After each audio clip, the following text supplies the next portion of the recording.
Hi, my name is Matt, and I'm going to provide a reflection on some of the course content today. I wanted to start by talking about the power of listening, this overarching theme of being mindful and present and recognizing emotions, biases, and fallacies. Now, this is important in professional and in personal lives because it allows us to think critically about what other people have to say so that we can respond in a manner that helps strengthen our interpersonal skills. One of the assessments that I took is the emotional intelligence test, and that my and intrapersonal and my stress management scores were both 11, and my adaptability dimension was a 9. So compared to average, I scored generally higher, except I need some work on my adaptability management. It's a little bit below average. But overall, recognizing that emotional intelligence and listening goes hand in hand with what the textbook was talking about and the different dimensions of listening that was discussed in terms of less reflective or more directive manners of communication. This also brings me to talk about the implications of communication channels. And this is one figure that's shown in the book that I think does a fabulous job, and it shows it's called the transactional communication model, which shows the environment of person A and person B and the associated noise that can be an interplay when someone is communicating. So recognizing that the environment is not necessarily always a direct communication and people may get distracted in terms of communication can also play into professional and personal lives when we're trying to communicate with others. I also want to talk about conflict in relation to the communication channels. Conflict is inevitable to arise because we are humans and humans thrive off of conflict, it seems sometimes. I wanted to reflect on my personal conflict styles and methods of conflict resolution assessment, which shows that I was definitely avoidant and very accommodating towards others. So when I work with others in a professional setting or when I work with others personally and conflict arises, I need to be more collaborative. This also brings me to talk about the family communication patterns.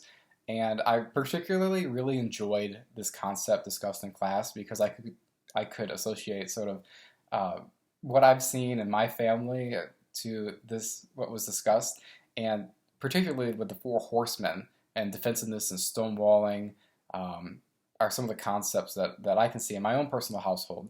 And so seeing that my scores and my family communication patterns our family is very protective. Our conversation orientation was a 13 and our conformity orientation was a 24. And so going forward, and when I decide to have my own family, I can use sort of this pattern to sort of develop how I want to, or how we want to, my spouse and I want to form our family. I also want to talk about conflict in terms of language of responsibility and using more responsible language when dealing with transgressions and dealing with conflict.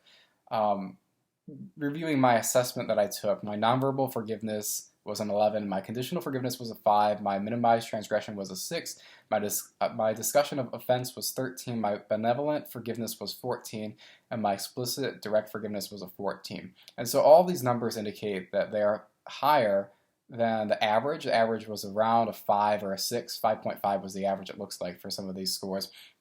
And so really understanding that I'm generally a forgiving person and my conflict style is definitely avoidant and my EI is generally higher, shows that I have some strengths in order to hopefully manage my interpersonal communications with people in an effective way that can help reduce these transgressions if they arise. I also want to talk about the functions of nonverbal communications and these sort of regulators to control verbal interaction and impression management. I did take another assessment. My nonverbal immediacy behavior score of 40 is a little bit lower than my average, so making sure that I have congruence when I'm talking in a professional environment, when I'm communicating with others, is going to be an important factor to consider and to remember, especially with professional environments. I also wanted to talk about sort of social media and the use of social media through conversations. I did another assessment there that shows that my social integration and my emotional connection score of 14 is lower than the average of score of 18. And this is important because people always think that they're more connected through social media, and this interplay of social media and the environment and the connections that we have through our considered friends on Facebook really show that, yeah, they might be our friends, but that I think it really lacks that value of authenticity. And authenticity is a great value to have in personal and in professional relationships. And especially when we decide to self-disclose information about ourselves and a level of depth through the social penetration model, that was a particular model that I really enjoyed because it shows the breadth and the depth of information that can be shared with others. One more thing that I wanted to talk about had to deal with the relational maintenance. And I really like this idea of relational maintenance, and it can be useful. I'm going to show you the model. Here's a relational maintenance model, and it really shows the idea that we can build up our friendships and our relationships with others, and it takes a certain level of communication to help take into account these transgressions that might arise, or these conflicts that can arise within the workforce or within our personal lives. And the amount of level that we self-disclose information to them and listening, I think it really does a fine job of tying everything in together. So these stages of relationship development really do sum up our interpersonal relationships, and shows how all of these factors can interplay and how we can better use communication skills to sort of manage our friendships and relationships in the workforce.